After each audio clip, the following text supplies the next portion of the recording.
Hi guys, welcome back to my channel. If you don't know already, my name is Cara and today we are doing a book review, and this book is Crown of Coral and Pearl by Mara Rutherford. I was kindly sent this book in exchange for a review from Harlequin, who is part of HarperCollins' team. I absolutely love this book. If you want to purchase it, all the links are in the description below. This book is already out, so I highly recommend going and picking it up. But without further ado, let's get into the review.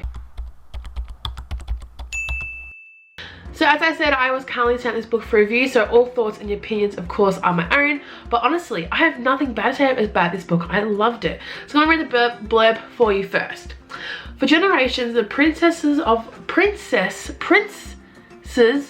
Alara have married the most beautiful maidens from the ocean village of Aurania.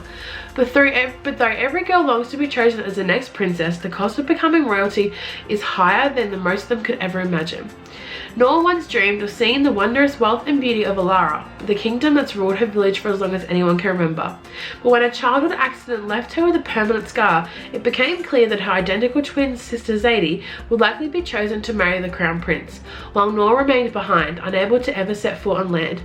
Then Zadie is gravely injured and Noor is sent to Alara in her place.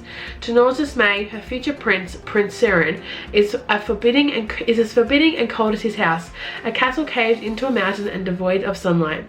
As she grows closer to Siren's brother, the charming Prince Talin, Noor uncovers startling truths about a failing royal bloodline, a murdered queen, and a plot to destroy the home she was once so eager to leave.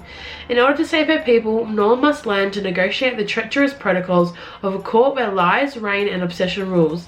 But discovering her own formidable strength may be the one move that cost her everything: the crown of Aurania and Zadie. Now, I didn't know much about this book when I requested it from HarperCollins, but I am so glad I decided to request this book.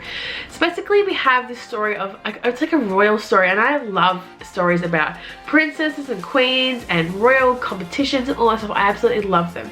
And in the beginning we see Noor and Zadie, who are they live in this like magical waterland. I kind of pictured it as like Bora Bora, how the houses are kind of like on the water with like paths and stuff, and you have boats to get around, because the way that it's written, it kind of puts it in that way.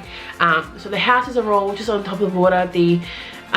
Even the sons go diving for oysters to find pearls, which are the pink pearls here you see here, and they are sold to Alleria in exchange for food, for clean fresh water, in exchange for money as well.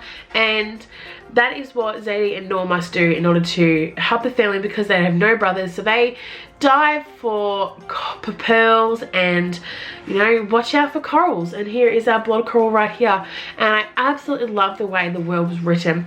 I am a huge fan of the beach and like being around water. I live in a town where there's many beaches around me, and I absolutely loved how the girls were written into how the beach, the water, sunlight all affected their lives. And then especially seeing Noor go into the castle and seeing how being in this dark castle with no sunlight, no windows, how it affected all the other people. So all the people in Alleria, how they were sick, they had pale skin, they often had grey hair, they were brittle because they weren't getting that sunlight and the benefits from sunlight. But I absolutely love the way the story was written. When I began it, I wasn't really sure how it was going to end. Now, there is a sequel to this book coming next year called Kingdom of Sea and Stone. Don't worry, there'll be no spoilers in this video in regards to what happens. But the way it was written, I did not see it turning out the way that it did.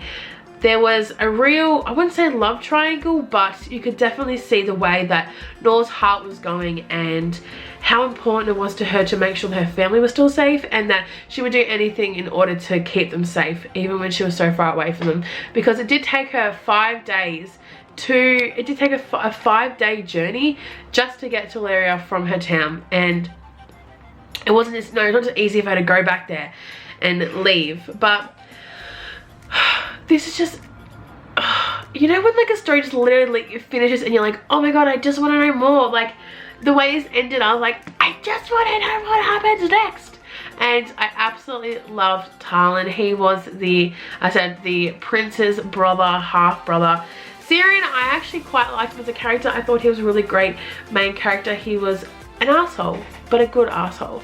And I also really loved the character Ebb, who was Noor's handmaiden and kind of like her best friend servant, like the kind of relationship. I absolutely love this book. If you were looking for something that's not too much fantasy, it was obviously, it's obviously a fantasy book, but it's not high fantasy. It does have world building and it is a fantasy world, but it's not like sci-fi where we're in this like magical, mystical royal world where there's so many rules. It was just kind of like an everyday royal world.